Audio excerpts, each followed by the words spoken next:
Okay, what's up? Dr. Ben Coughlin here, double board certified facial plastic surgeon. So you guys have heard all the chatter about buccal fat. Well, another AKA of mine, Dr. Buccal Fat. So check it out. Many Faces of Chicago, Instagram, TikTok, YouTube, even OnlyFans. So here we go. We're going to get rolling. You know, this woman, she's really intelligent. I respect her a lot. Stephanie Lange, I believe is how you pronounce her last name. And she's a makeup artist. She did an explainer video, or I would call it more of a dissing video on people that have had buccal fat. I personally think buccal fat can give a really nice aesthetic. So this is her story and my reaction to it. Hey guys, welcome back to my channel. I actually wasn't going to be filming today. I have been having Braxton Hicks. Okay. One thing right now, she's pregnant apparently, so I wish you the best with your baby. So, you know, I'm not hating on a pregnant woman. I really think she's doing a good thing, and I don't want you to think I'm dissing her. I gotta say that. So, okay, I'll continue. So I'm like, am I literally about to go into labor? But then I happened to be on the internet, as I do, and all these articles started popping up, and I was like, what the heck? This trend that I am noticing. Okay, she's calling, I'm gonna stop here. She's calling buccal fat a trend. It's not a trend just because a few celebrities came out and said they got it. That doesn't make it a trend. I'll tell you, last year I did over 500 buccal fats. It's up spiking as far as the hashtags go, but I wouldn't call it a trend. We've been doing it now for a long time. We've been getting some great results. So there's that. Celebrities that had rather regular, normal looking human faces, and then all of a sudden their cheekbones and jawlines were chiseled AF, and you were like, what the heck happened to you? Is it just me? Chiseled AF. I think we all know what that means. So it's key, you know, chiseled AF.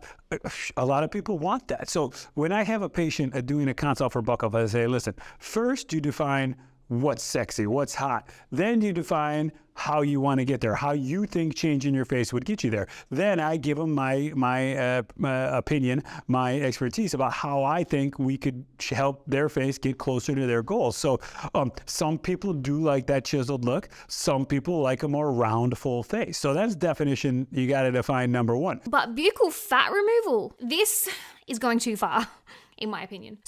Okay, she's saying buccal fat removal, buccal fat. Depends what part of the world you're in. When I'm in Spain, I call it buccal fat. When I'm in the U.S., I call it buccal. Buccal fat removal is a very nice, safe procedure. We can do it relatively quickly. You know, of course, there's risks and complications to anything we do. It's just one of those things. You review the risks with the patients. It's informed consent. Breast implants, butt augmentation, even lasers to make your skin looking nicer, you know, all have risks. So you definitely weigh those risks if it's something you want to do. What the heck is buccal fat removal, and why is everyone suddenly getting it done? So buccal fat removal is essentially removing the fat from your cheeks, but more specifically, it is the surgical removal of the buccal fat pad that we naturally have between our cheekbones. Okay, hold on. This is important. Those are some nice slides she showed there, but this slide needs to be shown in addition to what she's showing, because the buccal fat's a deep fat pad in the face. It allows this smooth contour, because there's some controversies, some misconceptions of the anatomy and how it changes somebody's face. The buccal fat allows a smooth contour. The superficial fat, if you see here that arrow pointing to the superficial fat space, is the one that keeps the skin looking nice. You don't want to mess with that fat. The buccal allows this smooth, and you can take a little bit, you can take a lot. There's a lot of things you can do. Anyone spend that kind of money to hollow out their face? I genuinely don't know. But my theory is that... See, when you approach something to hollow out your face, nobody's hollowing out their face. They're creating contour, exactly like a makeup artist would do. They're creating contour. So I don't think, oh, you did your makeup to hollow out your face. No, you did your makeup to contour, to look nice, to feel better, to kind of feel more attractive. And it works. Like, to be fair, it does look more high fashion. But that does not mean that it suits everyone. Some of us do happen to be born with rounder faces, fuller cheeks. And if you go and remove the fat... Okay, hold on. She obviously edited this photo with some sort of Photoshop app. If somebody tried to show these types of results, this is not fair. This is changing the outer layer. We're changing the deeper layer. It's like if you had a mountain and you're just going to remove the top. That's what you would do with filler or messing with the superficial layer. The buccal fat just removes the base, so it just kind of lowers the deep tissue, allows that kind of smooth change. But why? Why are we like this? And what the heck was wrong with our faces before this was a thing? Before having buccal fat in your cheeks, when was that deemed an issue that needed... Why are we like this? What the heck was wrong with our faces before it was there? This is a great face. It's human nature. It was to my point earlier, we want to be attractive. It's why we wear makeup. So I would say, why do we wear makeup to Stephanie here? Why? because you want to look more attractive. So there are people that use makeup. There's people that don't want to do makeup. They'd rather have the contour naturally. So, I mean, that's why, that's the reason for getting buccal fat. Why we want it inherently, why it's important to people, that's harder to answer. Emilia Hamlin, I'm not gonna lie, this one shocked me. Have you ever seen a prettier face? Her brows, her bone structure, she's so beautiful. And now, again, with the Wednesday style makeup, there's a ton. I mean, I'm surprised that she didn't comment on the makeup here. Stephanie Lange, I would love her input. You notice she's choosing all still photographs. So any video, these people do not look this sculpted. It's a one shot.